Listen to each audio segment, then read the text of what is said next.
Elon Musk, Jeff Bezos या शायद Bernard Arnold. जब भी हम दुनिया के सबसे अमीर इंसानों की बात करते हैं तो हमारे दिमाग में बस यही नाम आते हैं ना। बिल्कुल, हम सबको लगता है कि टेक्नोलॉजी या ई कॉमर्स ने ही आज तक की सबसे बड़ी संपत्तियां बनाई हैं। हाँ, लेकिन अगर हम आज की महंगाई दर मतलब इन्फ्लेशन को एडजस्ट करके देखें तो इतिहास के सबसे अमीर इंसान के सामने ये सारे आज के टेक बिलियनियर्स बहुत पीछे छूट जाते हैं। एकदम सही कहा आपने।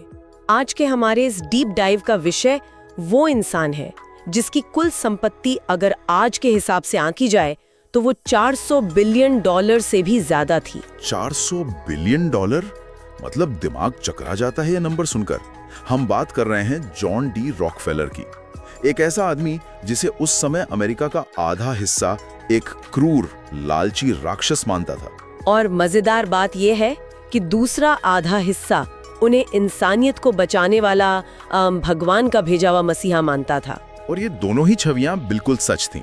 एक तरफ ये वो आदमी था जिसने व्यापार की दुनिया में अपने विरोधियों को कुचलने के लिए इतनी बेरहम नीतियां अपनाई कि सरकार को लिटरली नए कानून बनाने पड़ गए। हाँ, और दूसरी तरफ जब बात पैसा दान करने की आई तो उसने उसी बेतहाशा संपत्ति से आधुनिक चिकित्सा और शिक्षा का वो ढांचा खड़ा किया जिसने शायद करोड़ों लोगों की जान बचाई है। तो आज हम सिर्फ एक व्यक्ति की कहानी नहीं खंगाल रहे हैं, हम उन सारे स्रोतों का विश्लेषण कर रहे हैं जो हमें उस सिस्टम का ब्लूप्रिंट समझाते हैं जिस पर आज की हमारी पूरी आधुनिक इकोनॉमी टिकी है। बिल्कुल, हम उस ब्लूप्रिंट को डिकोड करेंगे क्योंकि ये समझना बहुत जरूरी है कि कैसे एक ही व्यक्ति व्यापारिक खलनायक और दूरदर्शी परोपकारी दोनों हो सकता है। तो चलिए शुरू करते हैं।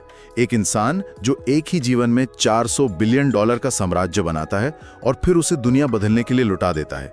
ऐसे इंसान का दिमाग एक आम आदमी की तरह तो काम कर नहीं सकता। एकदम नहीं, उनके सोचने का तरीका बहुत अलग था। तो अगर हम ये समझना चाहते हैं कि रॉकफेलर की ये जो कैलकुलेटेड क्रूरता थी और ये सिस्टमैटिक दानवीरता आई कहां से, तो हमें उनके बचपन के उस अजीबोगरीब माहौल को देखना होगा। हाँ, जहाँ उनके दिमाग की प्रोग्रामिंग हुई थी और उनका बचपन किसी हॉलीवुड फिल्म की कहानी से कम नहीं था। सही बात है। मतलब वहाँ दो बिल्कुल विपरीत विचारधाराएं आपस में टकरा रही थीं। एक तरफ उनकी माँ थी एलिजा, वो बहुत ही सख्त, अनुशासित और गहरी धार्मिक महिला थी। और उनका एक बहुत ही कड़ा उसूल था। हाँ, उनका मानना था कि फिजूल खर्ची ही इंसान की सबसे बड़ी दुश्मन है। उन्होंने रॉकफेलर के मन में बचपन से ही पाई पाई बचाने की ऐसी आदत डाली जो जीवन भर उनके साथ रही। और दूसरी तरफ उनके पिता थे विलियम एवरी रॉकफेलर, जिन्हें लोग प्यार से नहीं बल्कि खौफ और मजाक में डेविल बिल कहते थे। डेविल बिल, बिल्कुल, वो एक तरह के घुमक्कड़ ठग थे, मतलब एक snake oil salesman. Snake oil salesman मतलब वो गांव-गांव जाकर कैंसर जैसी गंभीर बीमारियों के फर्जी इलाज की बोतलें बेचते थे। हाँ, और वो महीनों तक घर से गायब रहते थे, पर जब लौटते थे तो उनकी जेबें रुपयों से भरी होती थीं। और डेविल बिल का अपने ही बच्चों को पालने का जो तरीका था वो तो और भी विचित्र था। अरे वो तो बहुत ही अजीब था। उनका खुद का एक मशहूर कथन है जो स्रोतों में मिलता है कि मैं मौका मिलने पर अपने ही बच्चों को ठगता हूँ ताकि वो बाजार के लिए होशियार बन सकें। मतलब कोई पिता ऐसा कैसे कर सकता है?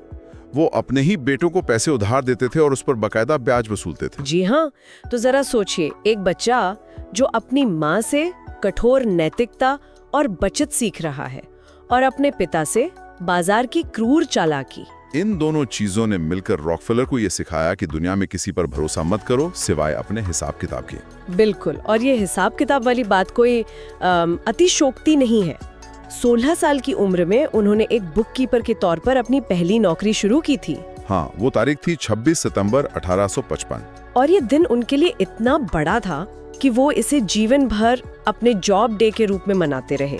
मतलब उनके लिए ये उनके जन्मदिन से भी ज्यादा पवित्र दिन था। और आपको पता है, उन्होंने बचपन से ही अपने जीवन के 2 लक्ष्य तय कर लिए थे। पहला $1 लाख कमाना और दूसरा 100 साल तक जीना। क्या बात है। और उसी दौरान उनके जीवन में वो चीज आई जिसे वो अपनी जान से ज्यादा प्यार करते थे, लेजर ए। लेजर ए, वो छोटी सी लाल रंग की डायरी। हाँ, जिसमें वो अपनी कमाई और खर्च का एक एक सेंट दर्ज करते थे। उन्होंने अपनी शादी की अंगूठी कितने में खरीदी, चर्च में कितने पैसे दान दिए, एक कील खरीदने में कितना खर्च हुआ, सब कुछ उस लाल डायरी में दर्ज था। तो रॉकफेलर असल में सिर्फ गल्ले पर बैठकर पैसे नहीं गिन रहे थे, अगर आज की भाषा में कहें तो वो 1860 के दशक के एक डेटा साइंटिस्ट की तरह काम कर रहे थे। मैं पूरी तरह सहमत हूँ। उनके पास कोई कंप्यूटर नहीं था, लेकिन वो अपने बही हाथों के डेटा में पैटर्न ढूंढ रहे थे। वो लिटरली ये देख रहे थे कि पैसा कहाँ से रिस रहा है और उस लीकेज को कैसे रोका जाए। ये सटीकता ही उन्हें उस समय के अराजक तेल उद्योग में एक अलग नजरिया देने वाली थी। और यही डेटा संचालित नजरिया उनके लिए सबसे बड़ा हथियार बना। अब जरा 1859 के उस दौर की कल्पना कीजिए, जब अमेरिका के पेंसिल्वेनिया में पहली बार तेल का कुआं खोदा गया। पूरे अमेरिका में एक अंधी दौड़ मच गई थी। बिल्कुल, लोग अपना सब कुछ बेचकर जमीन खोदने पहुंच गए थे। ये एकदम वाइल्ड वेस्ट जैसा माहौल था, बस कीचड़, अराजकता और रातों रात अमीर बनने का लालच। हर कोई बस जमीन से तेल निकालकर करोड़पति बनना चाहता था।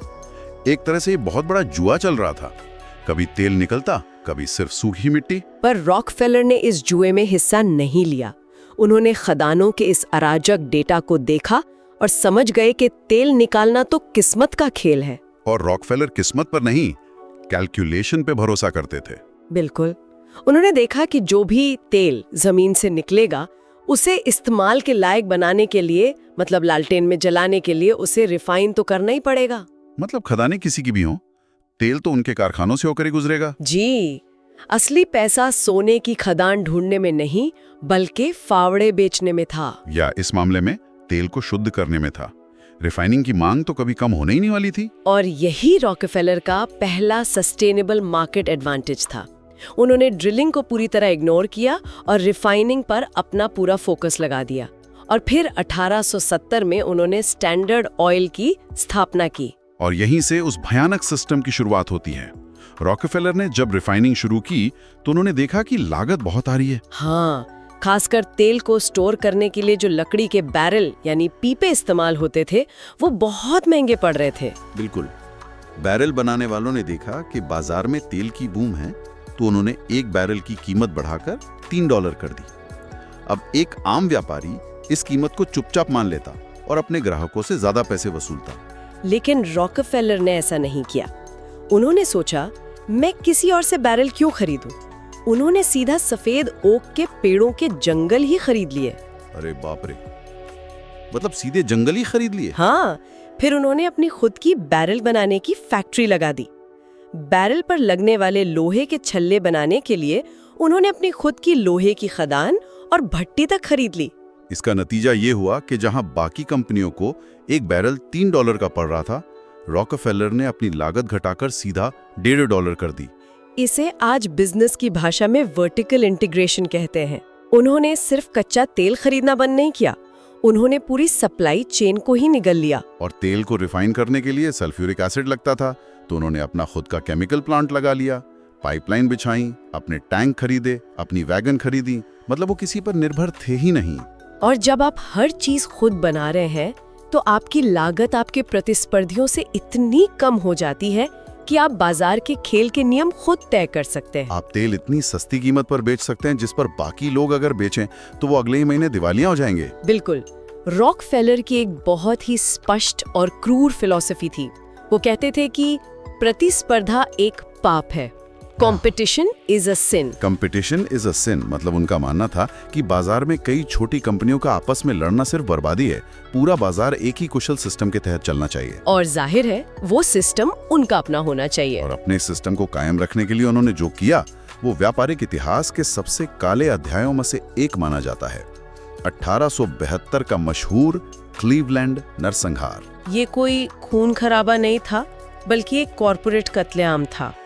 रॉकफेलर ने सिर्फ 6 हफ्तों के भीतर क्लीवलैंड शहर के 26 में से 22 प्रतिद्वंदी रिफाइनरियों को खरीद लिया या उन्हें बाजार से पूरी तरह मिटा दिया। पर यहाँ ये समझना जरूरी है कि उन्होंने ये कत्लेआम किया कैसे। चलिए इसे थोड़ा बारीकी से समझते हैं। रॉकफेलर जो कर रहे थे वो तकनीकी रूप से केवल व्यापारिक दक्षता थी, तो फिर ये एक खतरनाक एकाधिकार में कैसे बदल गया? क्योंकि असली खेल था रेल कंपनियों के साथ उनकी सांठ-गांठ। रॉकफेलर का तेल इतना ज्यादा होता था कि रेल कंपनियां उनका माल ढोने के लिए तरसती थीं। हाँ, वॉल्यूम बहुत ज्यादा था उनका। तो रॉकफेलर ने रेल कंपनियों के साथ गुप्त सौदे किए। उन्होंने कहा, मैं तुम्हें रोजाना इतना भारी ट्रैफिक दूंगा लेकिन बदले में मुझे भारी डिस्काउंट चाहिए। इसे रीबेट कहते हैं। यहाँ तक तो फिर भी ठीक लगता है, वॉल्यूम डिस्काउंट तो हर व्यापार में होता है। लेकिन बात सिर्फ डिस्काउंट तक नहीं रुकी थी, और यहीं पर कहानी का सबसे खतरनाक मोड़ आता है। रॉकफेलर ने ड्रॉबैक नाम का एक सिस्टम लागू करवाया। ये ड्रॉबैक क्या था? मतलब अगर रॉकफेलर का कोई प्रतिद्वंदी रेलगाड़ी से अपना तेल भेजता है और रेलवे को $1 का भाड़ा देता है, तो रेलवे उस $1 में से 25 सेंट रॉकफेलर को देगी। क्या बात कर रहे हैं? मतलब विरोधी का भाड़ा रॉकफेलर की जेब में? जी हाँ, सोचिए जरा, आपके विरोधी अपना तेल बाजार में भेजने के लिए जो पैसा खर्च कर रहे हैं, उसका एक हिस्सा सीधे आपकी जेब में आ रहा है। आप लिटरली अपने विरोधियों पर टैक्स लगा रहे हैं। ये तो हद है। ये व्यापारिक दक्षता नहीं थी, ये गला घोटने वाला एकाधिकार था। बिल्कुल, और रिटेल बाजार में भी उन्होंने यही आतंक मचाया। अगर किसी परचून की दुकान वाले ने स्टैंडर्ड ऑयल के अलावा किसी और कंपनी का मिट्टी का तेल बेचने की हिम्मत की, तो रॉकफेलर उस दुकान के आसपास की दुकानों में मांस, चीनी और अन्य रोजमर्रा की वस्तुओं के दाम जानबूझकर भारी नुकसान सहकर कम करवा देते थे, है ना? एकदम सही। वो तब तक उन दूसरी दुकानों को फंड करते थे जब तक कि वो पहला दुकानदार घुटनों पर ना आ जाए या उसका धंधा पूरी तरह चौपट ना हो जाए। तो एक तरफ स्टैंडर्ड ऑयल लोगों को सस्ता और सुरक्षित केरोसिन दे रहा था, जिससे आम जनता को ज्यादा परेशानी नहीं थी। लेकिन जब एक कंपनी इतनी बड़ी हो जाए कि वो रेल कंपनियों को ब्लैकमेल करने लगे, विरोधियों को मिटाने लगे, तब वो देश के लिए खतरा बन जाती है। 1900 आते आते अमेरिका के 90% तेल उत्पादन पर स्टैंडर्ड ऑयल का कब्जा हो चुका था। 90%? और इतने बड़े एकाधिकार को वॉशिंगटन की सरकार हमेशा के लिए नजरअंदाज नहीं कर सकती थी। लेखिका आइडा टारबेल की खोजी पत्रकारिता ने रॉकफेलर के इन काले कारनामों को जनता के सामने ला दिया था। पूरे देश में गुस्से की लहर दौड़ गई थी। और फिर आया 1911 का वो ऐतिहासिक दिन। सुप्रीम कोर्ट का फैसला। अमेरिकी सुप्रीम कोर्ट ने शेरमैन एंटी ट्रस्ट एक्ट के तहत स्टैंडर्ड ऑयल को एक अवैध एकाधिकार घोषित कर दिया। कोर्ट ने आदेश दिया कि इस विशाल साम्राज्य को तुरंत तोड़ा जाए और इसे 34 अलग-अलग स्वतंत्र कंपनियों में बांट दिया जाए। और इन नई कंपनियों में आज की जानी मानी कंपनियां जैसे एक्सॉन, शेवरॉन और मोबिल शामिल थीं। बिल्कुल। उस दिन अखबारों की हेडलाइंस ने खूब जश्न मनाया। पूरे अमेरिका ने सोचा कि राक्षस मारा गया, एकाधिकार टूट गया और रॉकफेलर हार गए। यहाँ एक ऐसा ट्विस्ट है जो किसी थ्रिलर फिल्म से कम नहीं है। ये कानूनी हार असल में रॉकफेलर के लिए उनकी जिंदगी की सबसे बड़ी वित्तीय जीत साबित हुई। और इसका जवाब उस तरीके में छुपा है जिस तरह से स्टैंडर्ड ऑयल काम करती थी। जब स्टैंडर्ड ऑयल एक अकेली कंपनी थी तो वो एक ब्लैक बॉक्स की तरह थी। Black box? हाँ, रॉकफेलर अपने बही खाते पूरी तरह गुप्त रखते थे। वॉल स्ट्रीट के निवेशकों को पता ही नहीं था कि इस कंपनी के पास असल में कितनी संपत्ति है। मतलब कोई पब्लिक ऑडिट नहीं, कोई पारदर्शिता नहीं थी उस समय। बिल्कुल नहीं। लेकिन जब सुप्रीम कोर्ट के आदेश के बाद ये कंपनी 34 टुकड़ों में बंटी और शेयर बाजार में लिस्ट हुई, तब पहली बार स्वतंत्र ऑडिटरों ने उन नई कंपनियों के बही खाते खोले। और तब पूरी दुनिया के होश उड़ गए होंगे। बिल्कुल। निवेशकों ने देखा कि इन कंपनियों के पास भारी मात्रा में गुप्त कैश रिजर्व और संपत्तियां हैं जिनका किसी को अंदाजा ही नहीं था। बाजार को समझ आ गया कि स्टैंडर्ड ऑयल के ये 34 टुकड़े उस पूरी एक कंपनी से कहीं ज्यादा मूल्यवान है। और यहीं पर वो कानूनी लूपहोल काम आया जिसे रॉकफेलर ने बहुत पहले खोज लिया था, होल्डिंग कंपनी का ढांचा। सुप्रीम कोर्ट ने कंपनी का नाम मिटा दिया था, उसे 34 हिस्सों में बांट दिया था। लेकिन वो रॉकफेलर को उन 34 कंपनियों के शेयर रखने से नहीं रोक सका। रॉकफेलर के पास उन सभी कंपनियों में सबसे बड़ा हिस्सा था। तो जैसे ही उन नई कंपनियों की असली कीमत बाजार के सामने आई, रातों रात उनके शेयरों के दाम आसमान छूने लगे। उस समय की अमेरिकी जीडीपी का 2 से 3% उनके पास था। मतलब कंपनी कानूनी रूप से टूट गई, लेकिन उनका बनाया हुआ सिस्टम जस का तस काम कर रहा था। यहाँ जो बात सबसे अधिक विस्मित करने वाली है वो ये है कि उन्होंने 1 सदी पहले ही बहुराष्ट्रीय नियंत्रण और शेयर होल्डिंग का ऐसा ब्लूप्रिंट जन्म दे दिया था जिसे कानून भी खत्म नहीं कर सका। इसे समझने के लिए हम आज की कंपनियों को देख सकते हैं, जैसे अल्फाबेट। कागज पर वो एक मास्टर कंपनी है जो गूगल, यूट्यूब और डीप माइंड को कंट्रोल करती है, या मेटा जो फेसबुक, इंस्टाग्राम और व्हाट्सएप को कंट्रोल करती है। रॉकफेलर का होल्डिंग कंपनी और वर्टिकल इंटीग्रेशन का मॉडल ही आज की इन आधुनिक टेक और इंडस्ट्रियल कंपनियों की संरचना का आधार है।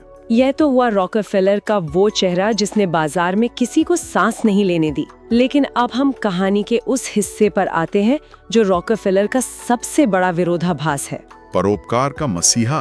हाँ, एक आदमी जो छोटे व्यापारियों का गला घोंटकर अरबपति बना, वो अपनी जिंदगी के आखिरी 40 साल उसी पैसे को दुनिया की भलाई के लिए लुटाने में लगा देता है। 56 वर्ष की आयु में जब रॉकफेलर अपने व्यापार के चरम पर थे, उन्होंने अपने आप को स्टैंडर्ड ऑयल के रोजमर्रा के कामों से पूरी तरह अलग कर लिया।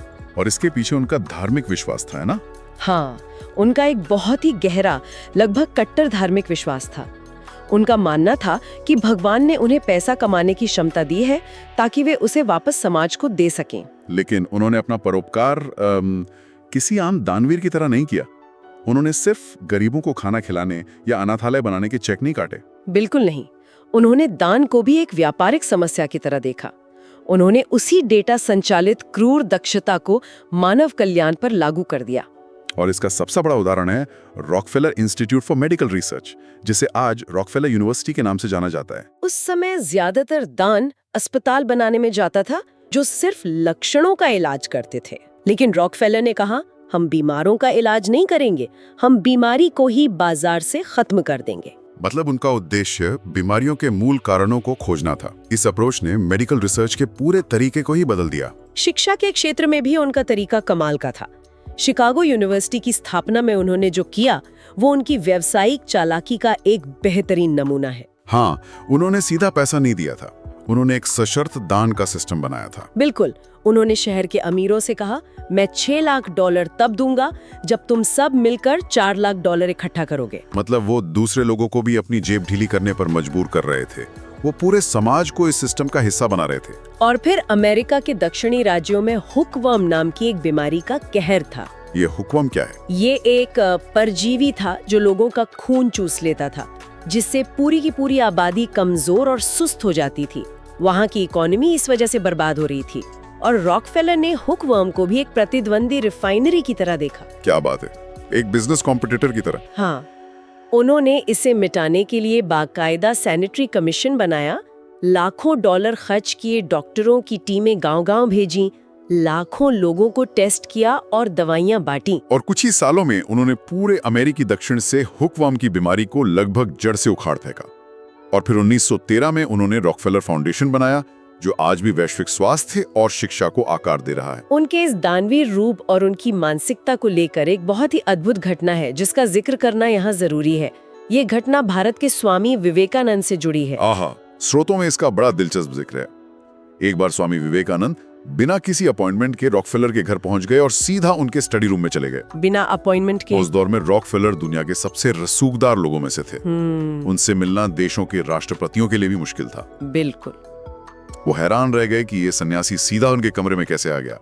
स्वामी जी ने रॉकफेलर की तरफ देखा और उनके अतीत की कुछ ऐसी बातें बताईं जो रॉकफेलर के अलावा कोई नहीं जानता था। अरे वाह! और फिर उन्होंने रॉकफेलर की आंखों में देखकर कहा, जो संपत्ति तुमने जमा की है वो तुम्हारी नहीं है, तुम सिर्फ एक ट्रस्टी हो। भगवान ने तुम्हें ये धन इसलिए दिया है ताकि तुम इसका इस्तेमाल दुनिया की भलाई के लिए कर सको। जाहिर है रॉकफेलर जैसे इंसान को ये बिल्कुल पसंद नहीं आया होगा कि कोई उन्हें उनके ही घर में घुसकर उपदेश दे। हाँ, वो नाराज होकर वहां से चले गए। लेकिन कहानी यहाँ खत्म नहीं होती। एक हफ्ते बाद रॉकफेलर वापस स्वामी जी के पास आए। उन्होंने बिना कुछ बोले स्वामी जी की मेज पर एक कागज रखा। एक चेक था वो, है ना? जी, वो एक सार्वजनिक संस्था के लिए दी गई एक बहुत बड़ी धनराशि का चेक था। रॉकफेलर ने थोड़े अहंकार के साथ कहा, ये लीजिए, आपको आप संतुष्ट होंगे और इसके लिए मुझे धन्यवाद देना चाहिए। लेकिन स्वामी विवेकानंद ने उस चेक की तरफ नजर तक नहीं उठाई। उन्होंने बहुत शांत स्वर में कहा, धन्यवाद तो तुम्हें मुझे देना चाहिए कि मैंने तुम्हें ये अवसर दिया। ये घटना दिखाती है कि रॉकफेलर के भीतर धन के उद्देश्य को लेकर जो संघर्ष चल रहा था वो कितना गहरा था। लेकिन यहाँ एक बहुत बड़ा सवाल खड़ा होता है, क्या रॉकफेलर अपनी व्यापारिक क्रूरता का प्रायश्चित कर रहे थे, या ये उनके लिए एक और सिस्टम को ऑप्टिमाइज करने का तरीका था? बिल्कुल। क्या उन्हें उन परिवारों को बर्बाद करने का कोई गिल्ट या अपराध बोध था? अगर हम उनके निजी पत्रों और पूरी कार्यप्रणाली का विश्लेषण करें तो जवाब है नहीं। उन्हें रत्ती भर भी कोई अपराध बोध नहीं था। सच में? कोई गिल्ट नहीं रखते थे। उनके लिए तेल बाजार में छोटे व्यापारियों को कुचलना एक अव्यवस्थित सिस्टम को ऑप्टिमाइज करने का तरीका था। और फिर उसी पैसे से रिसर्च सेंटर खोलकर बीमारियों को मिटाना भी समाज की एक समस्या को ऑप्टिमाइज करने का तरीका था। सटीक। उनके दिमाग में व्यापार की क्रूरता और मानव कल्याण के बीच कोई नैतिक विरोधाभास था ही नहीं। उन्होंने दुनिया को दिखाया कि एक मोनोपोली कैसे बनाई जाती है और फिर उस ताकत का इस्तेमाल बीमारियों को मिटाने के लिए कैसे किया जाता है। वो बस सिस्टम्स को सुधार रहे थे, चाहे उसका तरीका कुछ भी हो। और इसी विरोधाभास के साथ हम आज के इस डीप डाइव के आखिरी पड़ाव पर पहुंचते हैं। जॉन डी रॉकफेलर का जीवन एक खुली किताब है, लेकिन उसे पढ़ना आसान नहीं है। बिल्कुल नहीं। श्रोताओं के लिए स्पष्ट करना जरूरी है कि हम यहाँ न तो उनके खौफनाक व्यापारिक तरीकों को सही ठहरा रहे हैं और न ही उनके महान परोपकार को कमतर आंक रहे हैं। हमारा मकसद सिर्फ स्रोत सामग्री के आधार पर एक ऐसे इंसान के दिमाग को डिकोड करना था जिसने आधुनिक दुनिया का ढांचा तैयार किया। क्योंकि अगर आप आज के सिस्टम को समझना चाहते हैं तो आपको उसके आर्किटेक्ट को समझना ही होगा। एकदम सही। लेकिन जाने से पहले हम चाहेंगे कि श्रोता एक गहरे सवाल पर खुद विचार करें। जरा सोचिए, अगर कोई व्यापारिक एकाधिकार छोटे व्यवसायों को कुचलकर अभूतपूर्व संपत्ति बनाता है, लेकिन फिर वो उसी संपत्ति का उपयोग ऐसी दवाइयां और विश्वविद्यालय बनाने में करता है जो पीढ़ियों तक मानव जाति का उद्धार करते हैं, तो क्या मानवता के इतने बड़े फायदे के लिए एक क्रूर बाजार व्यवस्था को जायज ठहराया जा सकता है? क्या अंत भला तो सब भला का सिद्धांत यहाँ लागू होता है? इस सवाल पर जरूर सोचिएगा। आज के हमारे इस डीप डाइव में शामिल होने के लिए आपका बहुत बहुत धन्यवाद। सब्सक्राइब करो और लाइक भी, ताकि मैं मिलता रहूं आपसे और ज्यादा नॉलेज आपसे शेयर कर सकूं।